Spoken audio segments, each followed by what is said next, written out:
Buenos días, ¿te escucho?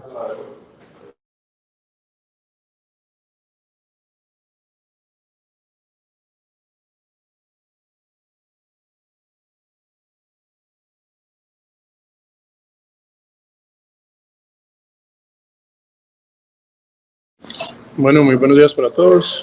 Mi nombre es Juan Camilo Cárdenas, residente de tercer año de la Universidad de Antioquia. El día de hoy vamos a tener el gran seminario de aneurismas de la arteria comunicante anterior.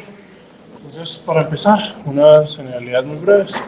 Recordar que en las distintas series de casos, las principales y más grandes de esta, empezando por la realizada por el Dr. Joseph Hill, este es el aneurisma intracraneal más común, variando de 24 al 40% según la serie que revisemos y según si se tienen en cuenta los aneurismas rotos o no rotos, siendo los rotos mucho más comunes.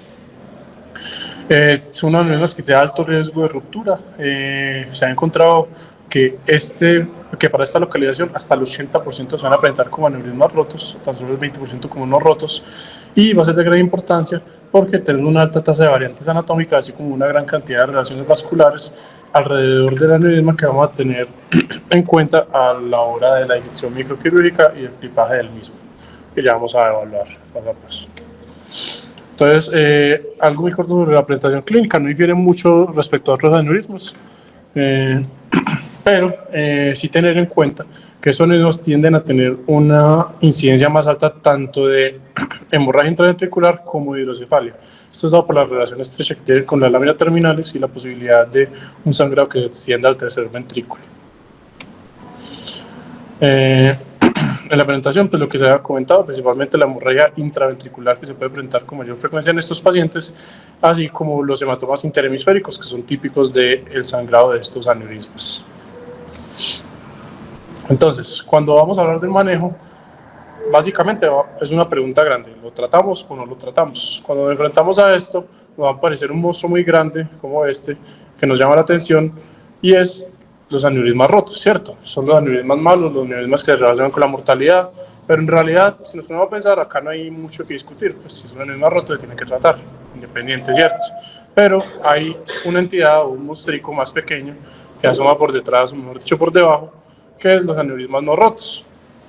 Estos aneurismas sí van a ser los que van a llevarnos a un debate, nos van a llevar a pensar si tenemos o no que tratarlos. Si bien les comenté que la mayoría son rotos, el 80% van a ser ese monstruo grande, también tenemos este monstruo latente más pequeño del 20%, que son los no rotos, que es cuando nos toca pensar en realidad. Entonces, ¿qué pasa cuando uno tiene una pregunta de investigación? Pues se va a la mejor evidencia, ¿cierto? Entonces vamos a las guías. Guía estadounidense, guía europea, 2015, 2022. ¿Y qué pasa cuando las vemos? En realidad no dicen nada, ¿cierto? Pues dicen que cuando un riesgo supera al otro se recomienda, que si ya sangró, pues obviamente pues toca tratarlo, pero en realidad no responden nada.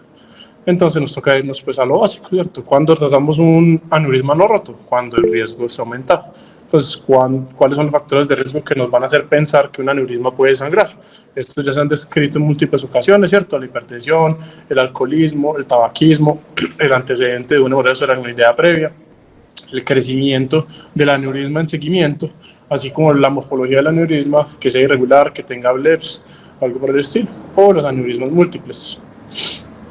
Asimismo, se ha encontrado la localización del aneurisma, principalmente la circulación posterior, la comunicante posterior, y en algunas series de casos, la comunicante anterior también se ha encontrado, así como la población.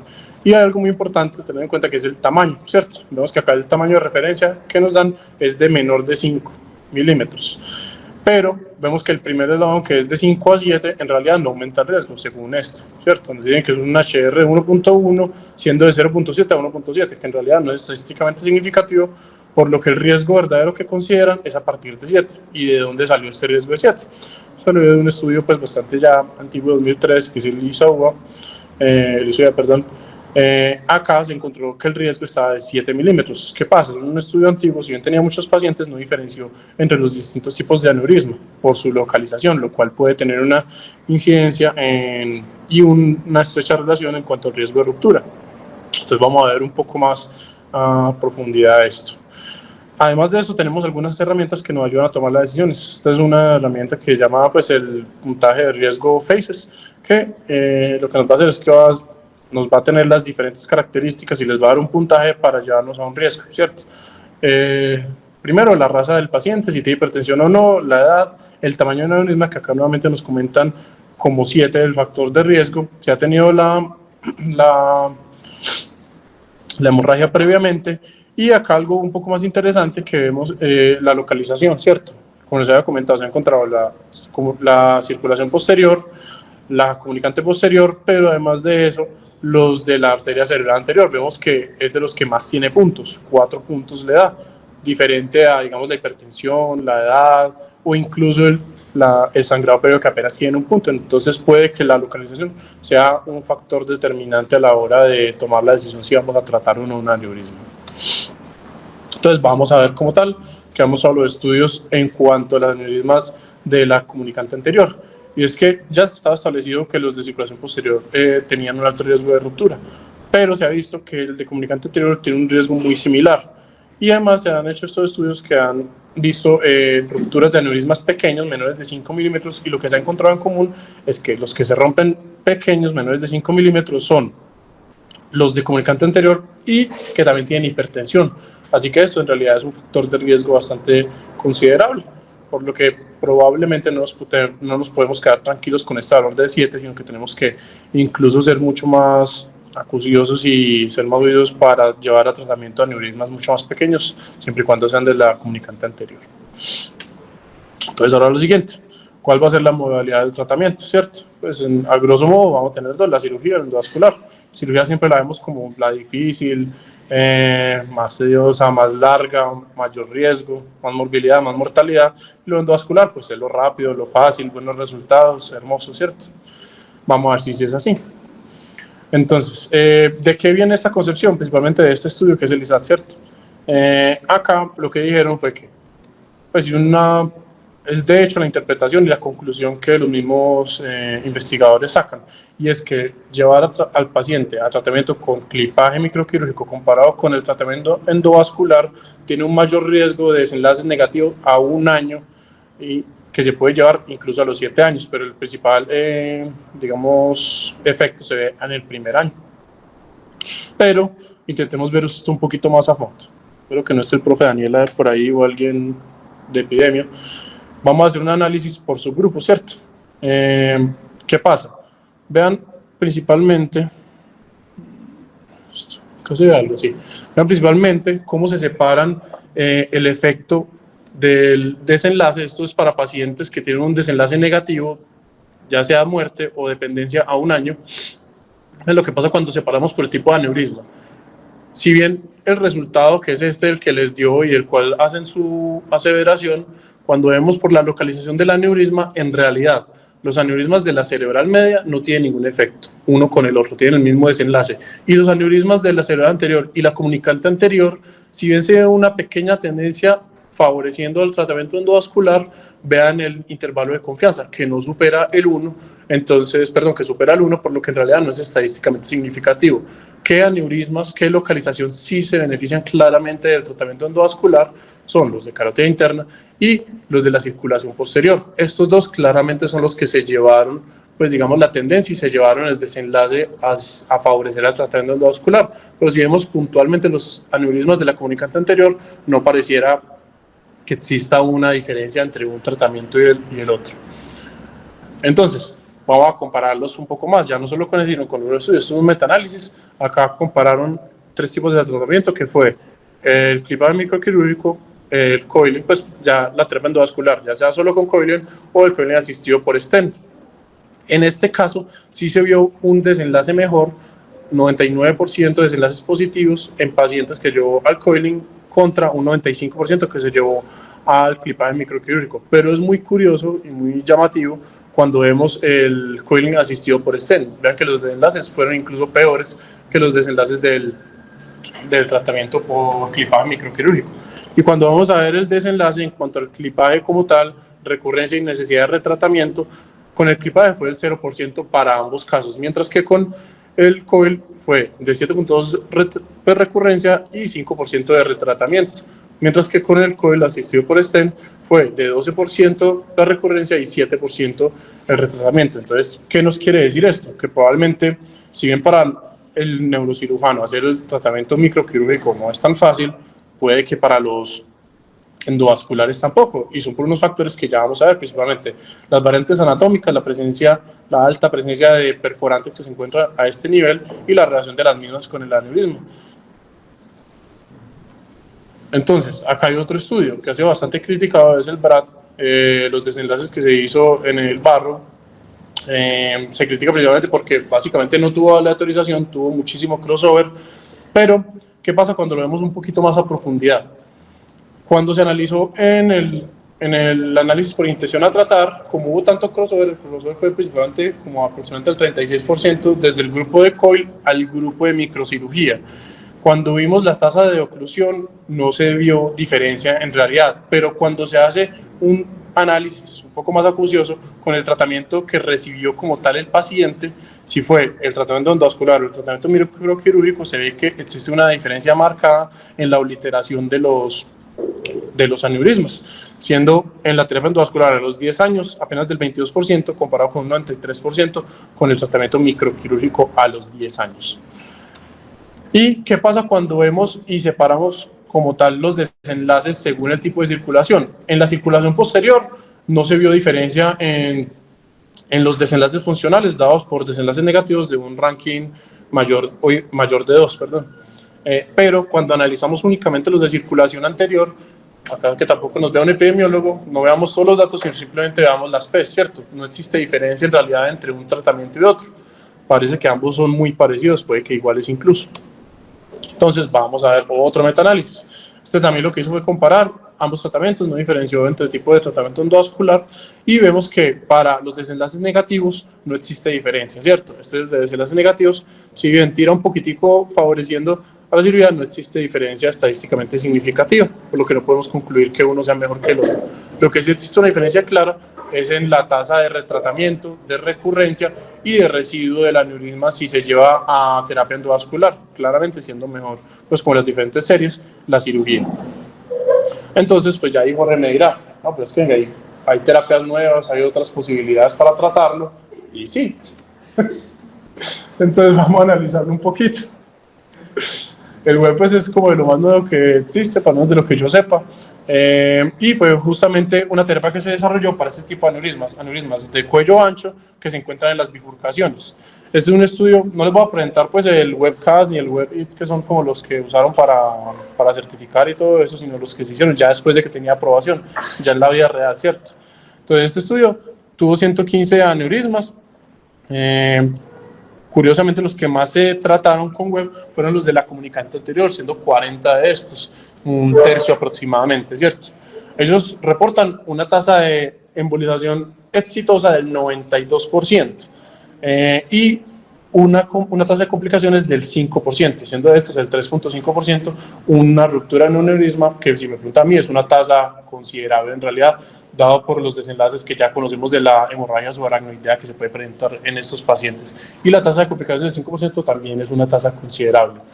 Pero me parece muy curioso que si bien ellos comentan un 92% de embolización exitosa, cuando uno se va a ver apenas a 60%, la mitad le hicieron un seguimiento. Y de esos, apenas del 63% tuvieron una oclusión. Ya, pues el 23% tuvieron un residuo únicamente en el cuello, que se ha visto que no siempre tiene que tratar, pero si vemos como tal residuo del aneurisma, puede ser tan alto como el 13%. Y esto se va a haber visto en, nuevamente, recurrencia y necesidad de tratar otra vez este aneurisma. Y este es otro estudio que ya mira un poco más de tiempo, 12 años ya usando esto, 300 de experiencia, certificados pues de referencia, y acá que se encontró que la necesidad de retratamiento fue tan alta como el 15% y la tasa de complicaciones hasta el 5%, que pues para lo que presentaba inicialmente este tipo de tratamiento es una tasa pues digamos un poco alta, ¿cierto? Teniendo en cuenta lo que se ha comentado ahorita del 3% de ruptura del aneurisma en el tratamiento. Entonces, si bien parece que es un poco mejor esta terapia, las terapias previas, pues no es tan claro en realidad que sea mejor al tratamiento microquirúrgico.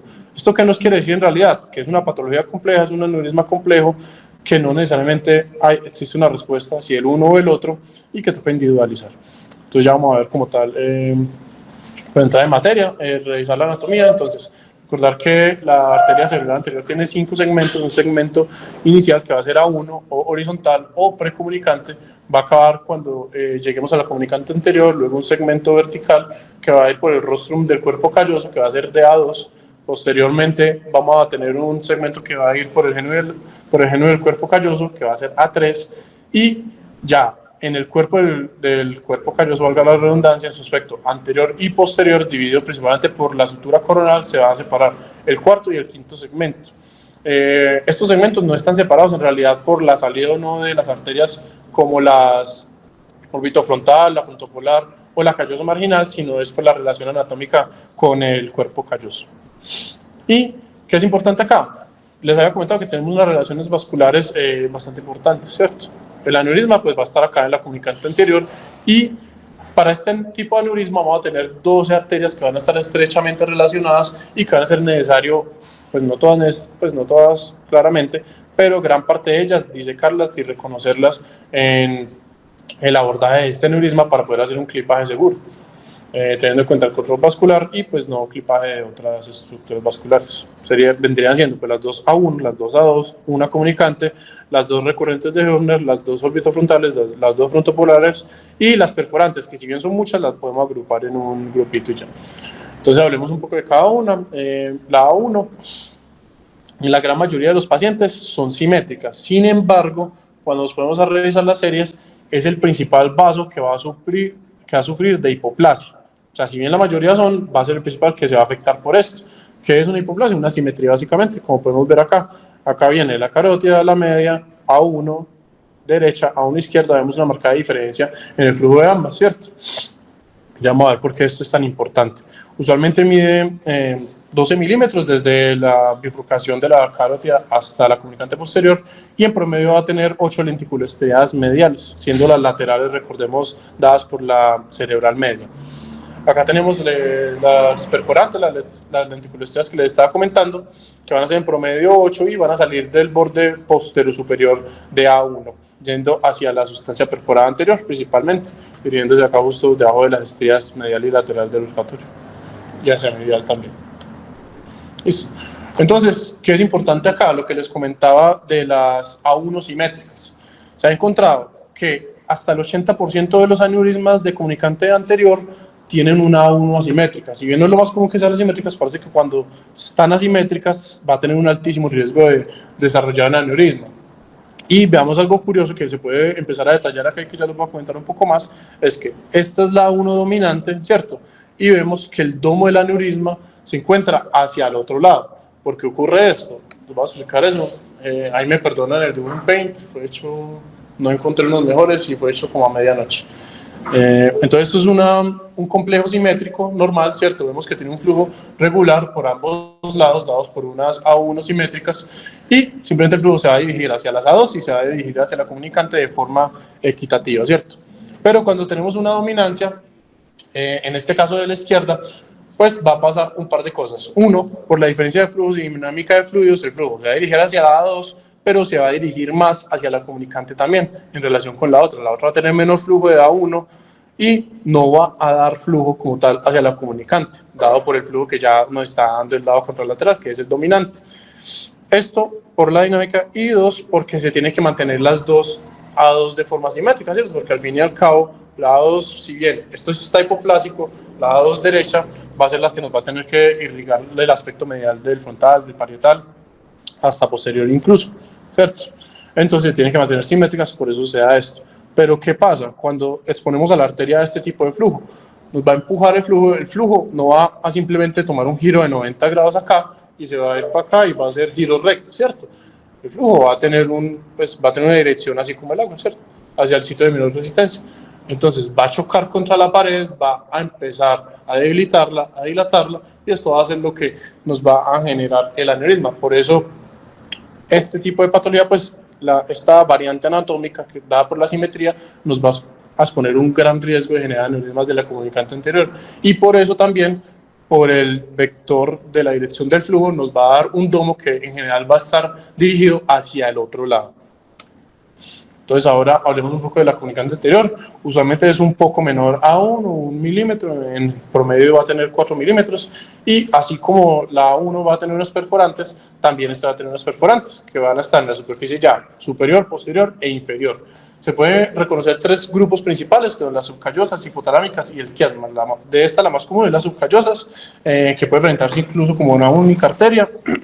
Esta correspondiente va a ser la más común y va a tener una dirección superior y posterior. Las hipotalámicas, de gran importancia, segunda más comunes, y no, gran importancia pues por la irrigación pues del hipotálamo. Ya una alteración de esta en el clipaje o en la dirección, pues claramente tendría repercusiones significativas en la clínica del paciente. Y las del quiasma, afortunadamente, son las menos comunes y no son tan necesarias, porque el quiasma está ampliamente irrigado por el tronco hipoficiario superior y también su propia arteria quiasmática. Así que es la menos común y por más que exista, se podría incluso sacrificar y en general no va a tener mayor problema. El único problema en estos casos sería si tenemos una hemorragia subaracnoidea y tenemos un vasoespasmo pues, que afecte la circulación colateral, pero pues esto es más raro.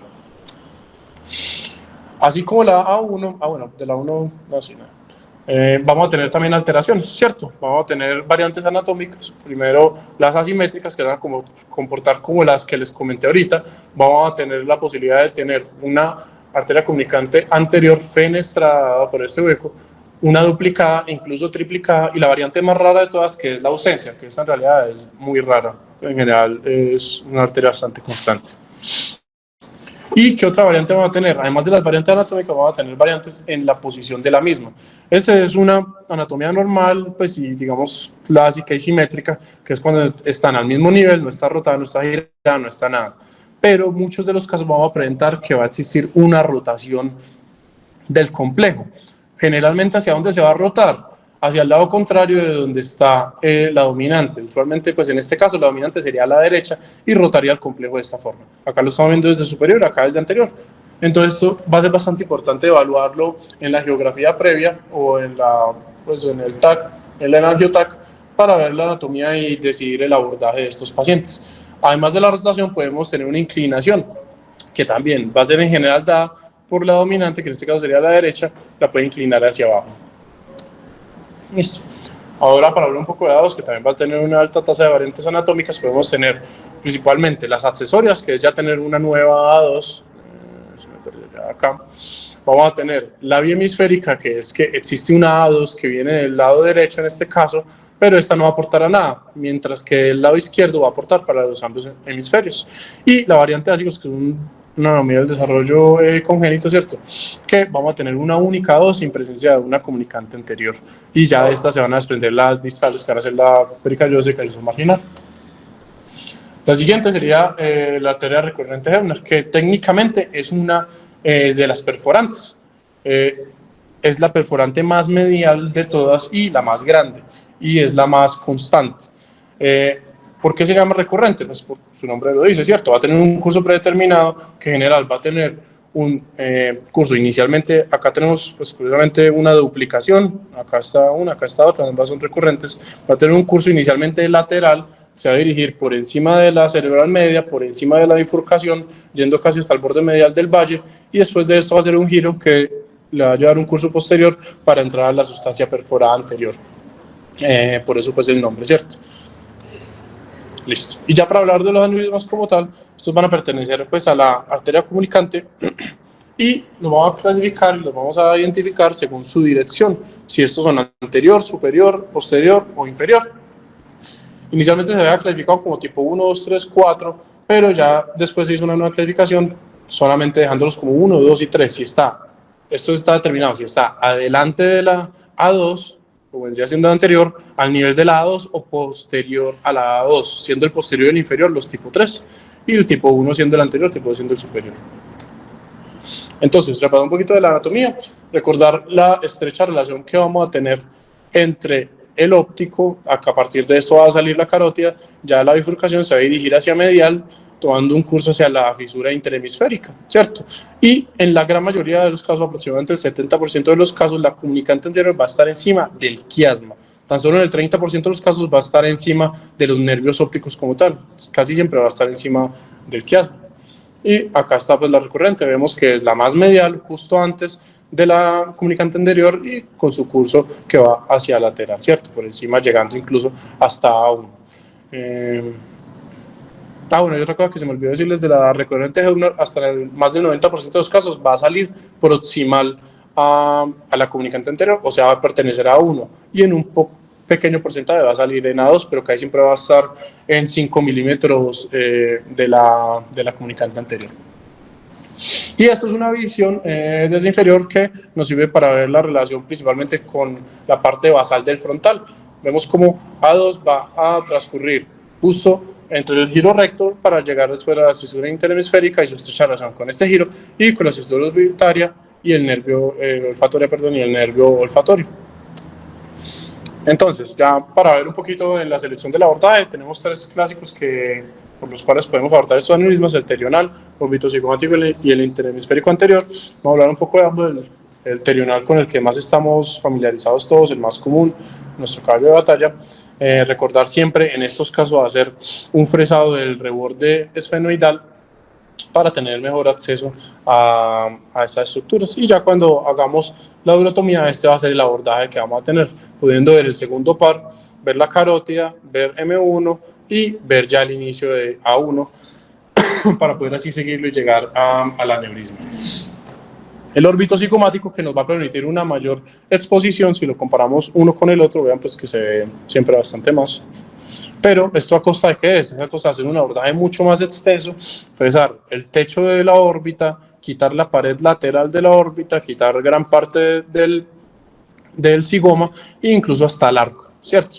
Pues lo que se ha visto es que en general no es necesario para realizar este tipo de aneurismas. Y el otro que se puede hacer es el hemisférico anterior, según la preferencia del cirujano, y principalmente este nos puede ser útil para los aneurismas que se encuentran con una dirección hacia posterior.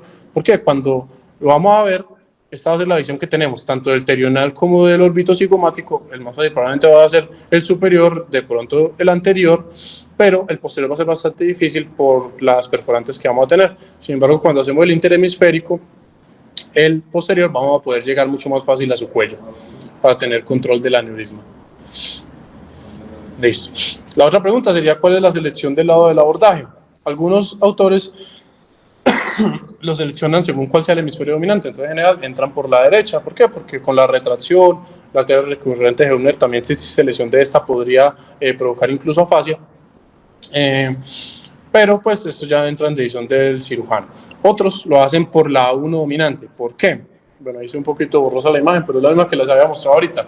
Si le entramos por la dominante, ¿qué es lo primero que vamos a encontrar? Vamos a encontrar el cuello, ¿cierto? Vamos a poder tener control proximal del cuello y del aneurisma apenas lleguemos al mismo, mientras que si entramos por el otro lado, llegaríamos al domo, aumentando posiblemente el riesgo de ruptura del mismo y no tener control.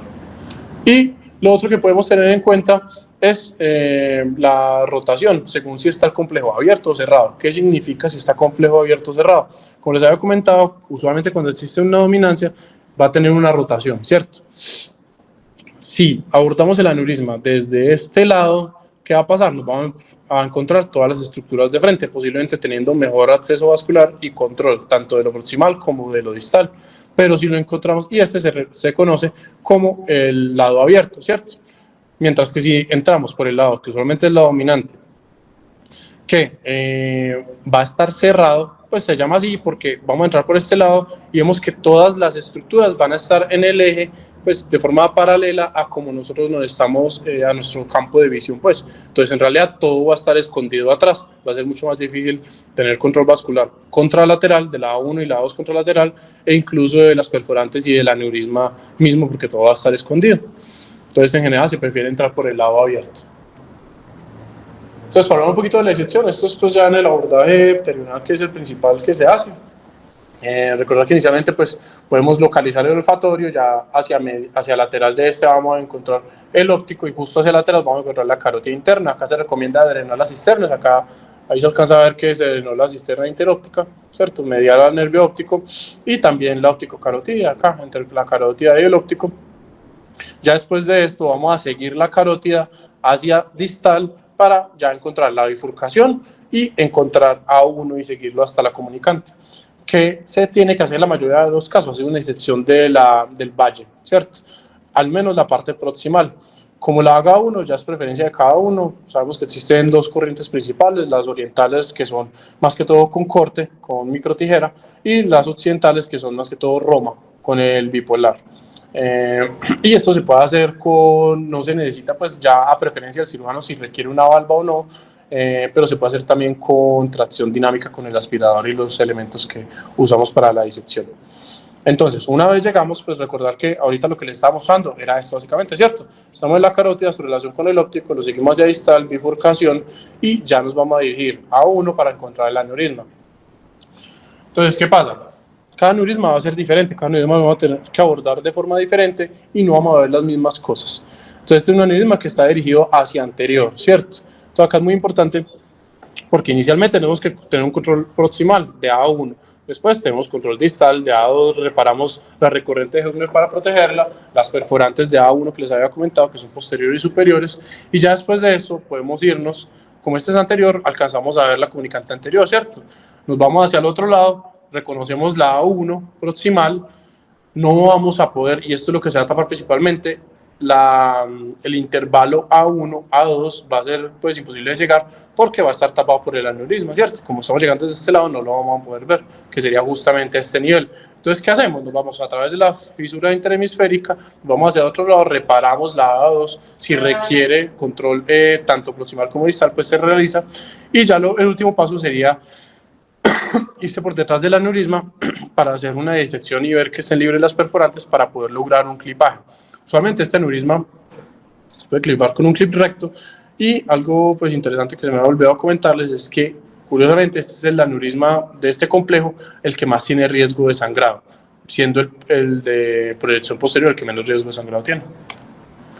Entonces, ¿qué pasa cuando tenemos un aneurisma dirigido hacia inferior? El paso inicial va a ser el mismo, ¿cierto? A1, A2, vamos a irnos a ver la comunicante, nos vamos a ir hacia el otro lado, que vamos a poder reparar fácil, A2, pero ¿qué va a estar escondido en este caso? A1. Entonces, si a 1 le entramos por el lado no dominante, vamos a tener el principal aporte vascular totalmente escondido y bastante difícil de controlar, por lo que en estos casos es recomendable hacer un abordaje desde el lado dominante.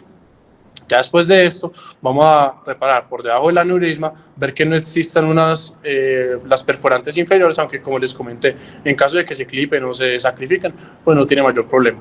Se dice que ya se hace el clipaje, que usualmente también se puede con un clip recto. O si el ángulo no da, pues con un fenestrado para meterlo a través de la A1.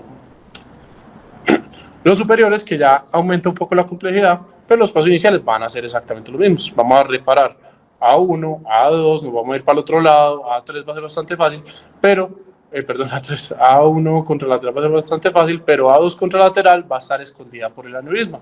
Va a ser difícil, sin embargo, esta no es la principal que tenemos que tener reparada. Y la otra cuestión que va a ser bastante difícil va a ser reparar las perforantes y separarlas. ¿Por qué? Porque usualmente en este no nos va a permitir separarla medial a la A2, ¿cierto? Si que vamos a tener que irnos lateral o posterior a la A2, teniendo que disecar un poquito más el frontal, meternos hacia acá, incluso en algunas ocasiones toca hacer una resección del giro recto para poder tener un mejor abordaje y una mejor exposición del aneurisma y de las perforantes. Es un aneurisma más complejo, pues por su posición y por su dirección, ¿cierto? Con mayor riesgo de complicaciones. Y finalmente, el posterior, que es probablemente pues, el más difícil, en estos casos, lo inicial va a ser lo mismo, A1, A2, A3 vamos para otro lado, acá vamos a reparar muy bien todas las A1 y A2, tanto ipsilateral como contralateral, pero el problema que vamos a tener va a ser con las perforantes, porque va a ser bastante difícil. Recuerden que yo les comenté que las perforantes son superiores, posteriores e inferiores. Las superiores usualmente van a estar anterior al aneurisma, se podrían disecar, pero las posteriores e inferiores van a ser bastante complejas para poder disecarlas y para poder lograr un clipaje seguro de este aneurisma, porque en estos casos muchas veces se prefiere el abordaje endovascular, teniendo las salvedades que ahorita les comenté y la posibilidad de complicaciones de perforantes que salgan del aneurisma. Entonces, según el tipo de aneurisma, también vamos a elegir el clip que necesitemos, necesitando en algunos casos, principalmente los posteriores, el clip fenestrado, pero esto ya pues sería una decisión totalmente individualizada por cada caso. Entonces, ya con conclusiones, es el aneurisma más común, eso puede variar en las series, pero recordad que es principalmente más común en los rotos, ¿cierto? El alto riesgo de ruptura, como ya lo vimos, tiene una alta tasa de variabilidad en la anatomía que aumenta el riesgo de desarrollar aneurismas y de que se rompan, y adicionalmente tenemos que tener en cuenta a la hora del abordaje en estos pacientes.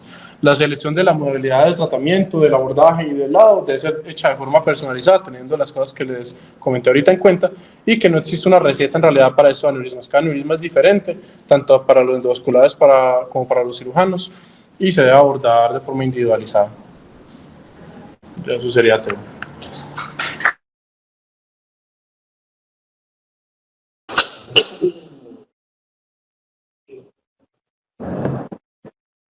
Juan Camilo, qué buena revisión.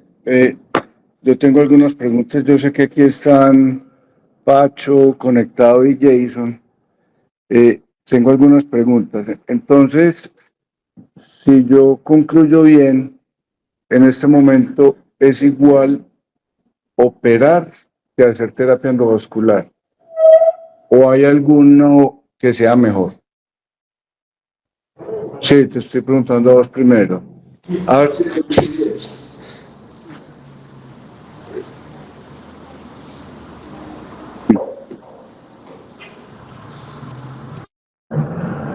Qué pena, hombre, pero está aquí enredadito con esto.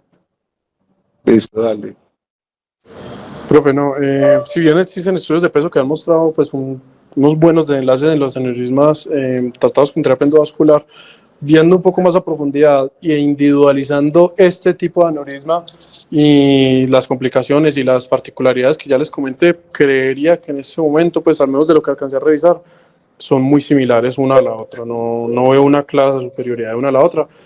En cuanto a los desenlaces, teniendo en cuenta que ya el porcentaje de clipaje y esta parte, sí, pues en todo se ha mostrado superior la cirugía. Bueno, entonces siendo así, pues mostraste el bucecito con el lado aburrido y el lado cómodo. Pues entonces uno escoge el lado cómodo, ¿no? No, el bucecito fue más irónico, porque es lo que uno pensaría en un principio, ¿cierto? Pero la realidad es otra. Pues yo creo que más bien ambos lados son tormentosos y oscuros, más que haber uno soleado y bonito. Listo, estoy de acuerdo con eso. Lo segundo, que a mí me llama la atención que cada día veo más que los terapistas endovasculares embolizan aneurismas de 3 milímetros. Pues sabemos que los aneurismas se rompen a los 7 milímetros. Yo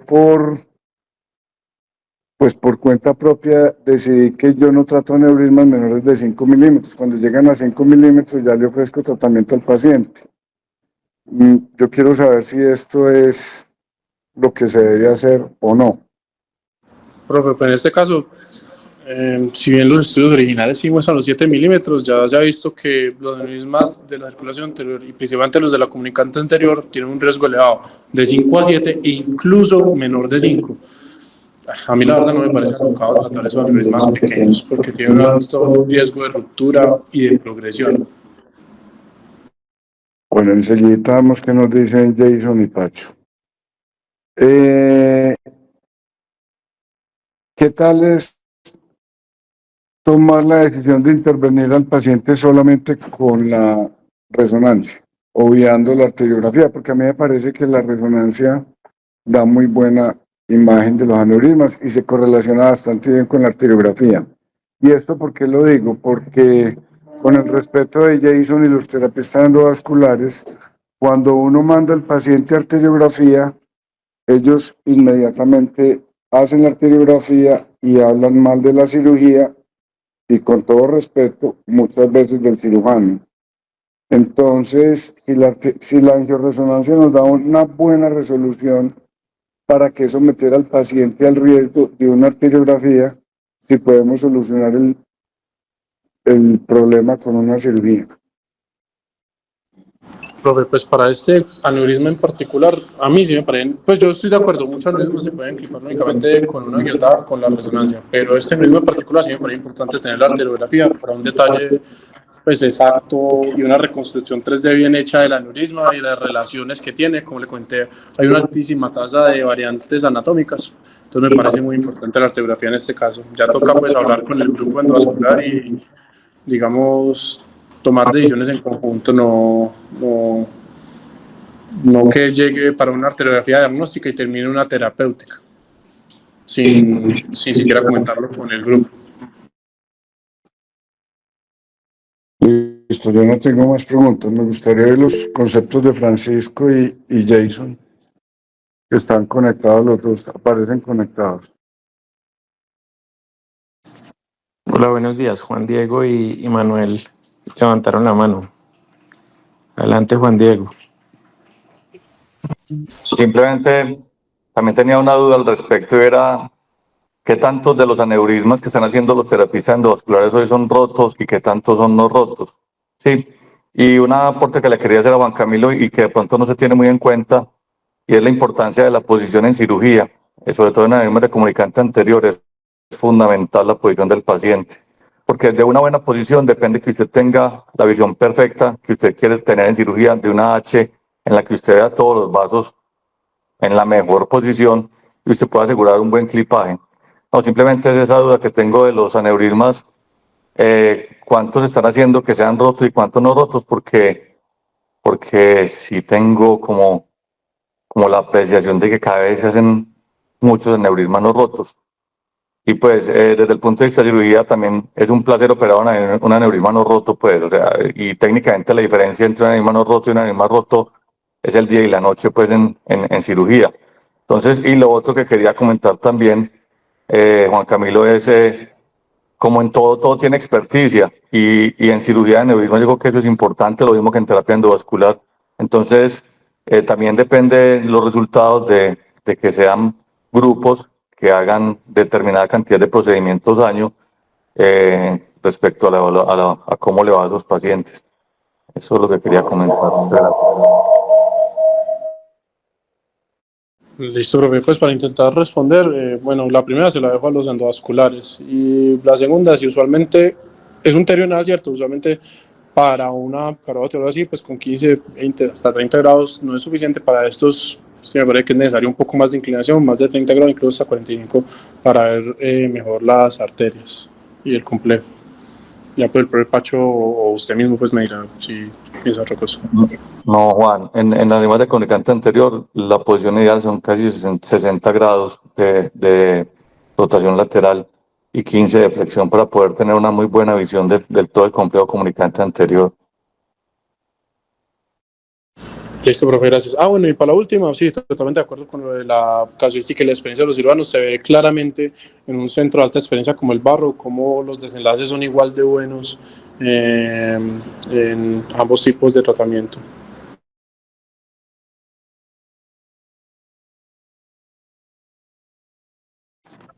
Manuel o Jason, no sé cuál de los dos levantó la mano primero. Adelante. Más Pacho, ¿bien o no? Excelente. Sí, señor, se te escucha bien.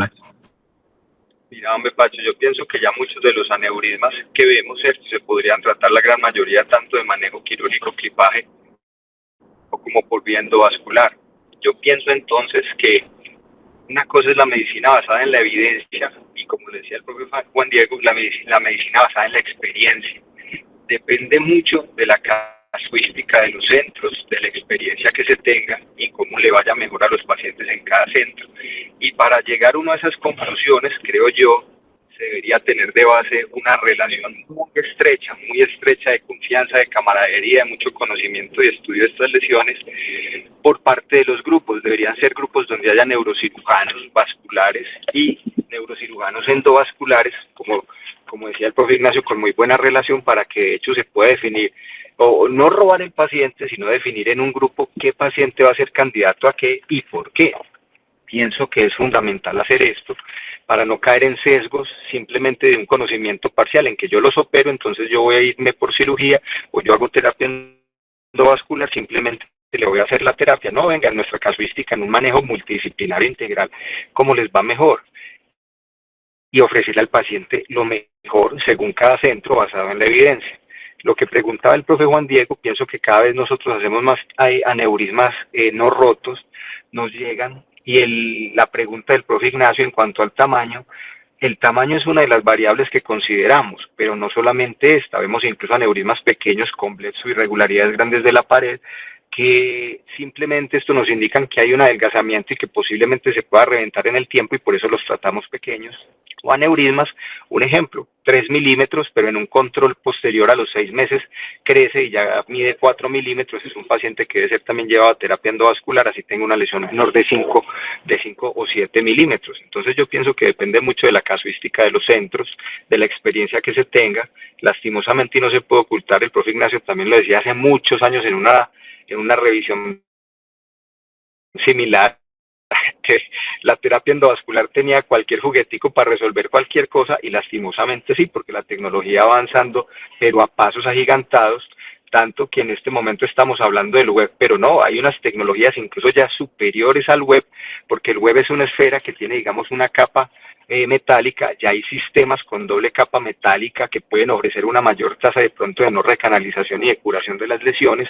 Entonces creo yo que es capacitarnos en las diferentes técnicas, tener una muy buena relación con los colegas, porque en última somos la misma especialidad y nosotros como neurocirujanos deberíamos tener mayor entrenamiento, acercamiento a la terapia endovascular. Yo siempre en las reuniones digo que no deberíamos ser rivales, somos compañeros, ustedes son profesores, somos amigos, deberíamos tener centros con altísima experticia, porque tenemos la posibilidad de hacerlo en la región. Entonces siempre, por lo menos por el lado endovascular, la puerta estará abierta para que nos capacitemos, nos entrenemos y conversemos o dialoguemos respecto a los pacientes. Manuel, yo te hago una pregunta, qué pena ahí meto la cucharada. En alguna época se estuvieron haciendo unos estudios del flujo de los aneurismas para determinar qué tanta posibilidad tenían de ruptura o no. ¿Eso en qué quedaría? O las personas que me puedan dar la respuesta de eso, los endovasculares. Profe, lo que yo conozco, de hecho uno de ellos era el profe Carlos Mario con el doctor Sebral en España, son estudios que son, digamos, no 100% objetivos, porque lo que hacen es estudiar de manera indirecta un fenómeno y donde posiblemente pueda haber más shear stress o adelgazamiento de la pared, pero lastimosamente, profe, yo pienso que esa es la pregunta grande que tendríamos que resolver tanto en cirugía como terapia endovascular, y es el estudio de la pared, saber cómo está la pared. Si supiéramos definitivamente cómo está la pared, de los estudios que nos puede ayudar, es uno de los que hay, pero no es, profe, digamos, la panacea o que sea el estudio que definitivamente nos va a decir cuál sí y cuál no, es simplemente una ayuda, profe, y todavía se está estudiando al respecto. Perfecto, gracias. Jason, Buenos días. ¿Qué más? ¿bien o qué? ¿Cómo vamos? Bien, bien, bien. Muy buena la charla. Pues seguro que ya se lo han dicho todos los que hablaron antes de mí. Hay varias cosas. Como está el primer renglón de las conclusiones, el aneurisma más común pues ahí, y es el aneurisma que más riesgo de ruptura tiene a todo. Pues ruptura espontánea, ruptura por terapia endovascular y más riesgo quirúrgico por vía microquirúrgica también. Pues es un aneurisma que es un aneurisma eh, teóricamente sencillo, pero técnicamente complejo a la hora de tomar la decisión de si tratar o no tratar, y pues ya también es luego un poco más complejo dependiendo desde la perspectiva que se mire cuál es la vía de tratamiento. Pero entonces, varias de las preguntas que hicieron el profesor Ignacio y el profesor Juan Diego tienden a responder si tratar o no tratar estos aneurismas. Cada vez vemos más, y con el advenimiento de todos los estudios de resonancia y angiografía, que se tratan más aneurismas más pequeños, y que los aneurismas no rotos son los que pues mandan como la parada en el tratamiento. Y eso es afortunado, porque es mejor tratar un aneurisma no roto que un aneurisma roto, y el desenlace siempre va a ser mejor de los pacientes que no tuvieron hemorragia subaracnoidea. La literatura que hay a la fecha enfoca más o menos el riesgo de ruptura por tamaño, aneurismas entre 5 y 6 milímetros, pero eso es la literatura que hay publicada. Experiencialmente, como ya mencionaba Manuel, lo que más vemos de aneurismas rotos rondan 3, 4 y 5 milímetros, sobre todo de comunicante anterior. Entonces, no solamente porque estos tengan ahora más riesgo de ruptura, sino porque ya se han agotado más los aneurismas de mayor tamaño y se han diagnosticado a tiempo y se han tratado. Sin embargo, el tamaño no es la única consideración y más si consideramos también que el crecimiento puede ser un factor de riesgo. Bien conocemos a los pacientes que les hemos hecho seguimiento que los aneurismas pueden no crecer y romperse. Entonces, el estrés de la pared, el flujo, evaluado por otras técnicas angiográficas como el estudio de flujo en angiografía, pueden indicar qué aneurismas pueden romperse o no, pero a título personal, yo creo que todos los aneurismas que tengan algún grado de irregularidad y que midan más de 3 milímetros son aneurismas que deben ser tratados, sobre todo en esta localización, que son los que más riesgo de ruptura tienen. En cuanto al trabajo multidisciplinario y la decisión de operar con otras imágenes diferentes, arteriografías, eso es una decisión también basada en la experiencia. Yo nunca, pues desde que me gradué, he manejado aneurismas solo con angiotomografía o con angioresonancia porque considero que la información que da una arteriografía es insuperable por las otras técnicas.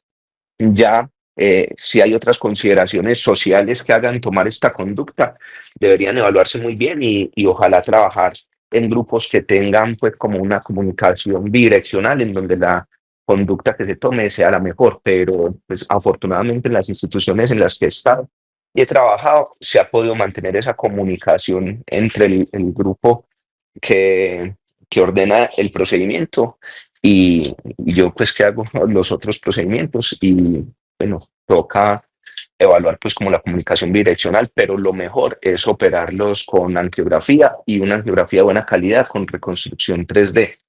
Toda esa información que puede ofrecer este estudio no lo va a reemplazar ninguno de los demás, además va a complementar a los demás, ¿cierto? Entonces es mejor utilizar las arteriografías.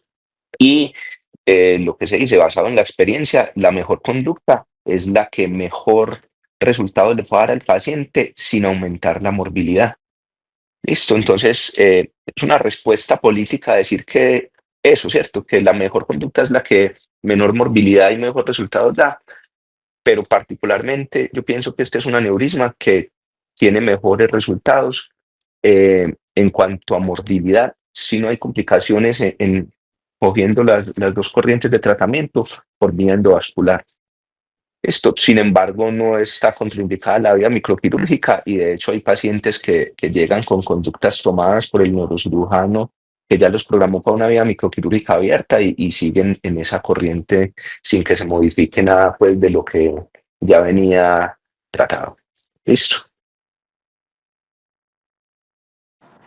Gracias, Bueno, muy Diego. bien, Camilo. Me pareció muy buena la revisión y creo que todos los aportes muy al lugar, ¿cierto? Lo ideal es que uno pudiera tomar estas decisiones en conjunto. Por supuesto que la experiencia tiene que ver, pero la experiencia es un camino en ambas vías, ¿cierto? Nadie nació aprendido. Los aneurismas de comunicante anterior, estoy de acuerdo que algunos ofrecen un reto adicional, están más lejos en la craniotomía, están más lejos, más difícil controlar las arterias entre más distancia haya, más difícil el control. Yo considero que hay aneurismas de comunicante anterior para ambos. Particularmente los tipo 3 o posteriores, yo prefiero que sean tratados por vía endovascular. Particularmente los aneurismas rotos en los que haya que poner stent, prefiero hacer cirugía. Claramente los stent en el agudo o en los aneurismas rotos tienen un desenlace peor que el de la cirugía, ¿cierto? Como siempre lo digo, pues usted también tiene que evaluarse y saber qué es capaz de hacer y qué no. La idea sería que uno pudiera hacer bien ambas cosas, ¿cierto? Es difícil, pero no imposible. ¿Qué más? Una anotación adicional es que este es el sitio donde más frecuentemente vemos hemorragias subaracnoideas con estudios negativos. O sea que se le hace un angiotac y no sale el aneurisma, se le hace incluso a veces una primera arteriografía y no se ve el aneurisma, y es porque en esta ubicación se rompen a tamaños más pequeños. Entonces, recordar siempre hemorragia subaracnoidea, lo ideal es la arteriografía con reconstrucción 3D. En los aneurismas no rotos, la cosa cambia y pues la angioresonancia hoy en día y el angiotac pues dan información suficiente para uno tomar la decisión de tratamiento. Personalmente, sin decir pues que la arteriografía no sigue siendo el gol estándar, sí sigue siendo el gol estándar. Hay aneurismas en los que uno prefiere a veces el angiotac a la arteriografía, como los paraclenoideos, por ejemplo. Me parece que da mucha más relación ósea para la cirugía el angiotac. En estos, yo creo que el angiotac, en los no rotos, el angiotac o la angioresonancia son suficientes. En la gran mayoría habrá excepciones pues, en los que uno quiera ver detalles o en los que la imagen no sea de la calidad que uno quiere, y obviamente ahí está totalmente indicado hacer la arteriografía. Yo creo que el estudio ideal es con el que usted se sienta seguro, Nachito. Entonces, si usted se siente seguro tratando un aneurisma de cerebral media con un angiotac, adelante, ¿cierto? Si usted siente que no tiene la información suficiente, no se meta a hacer una intervención con información insuficiente.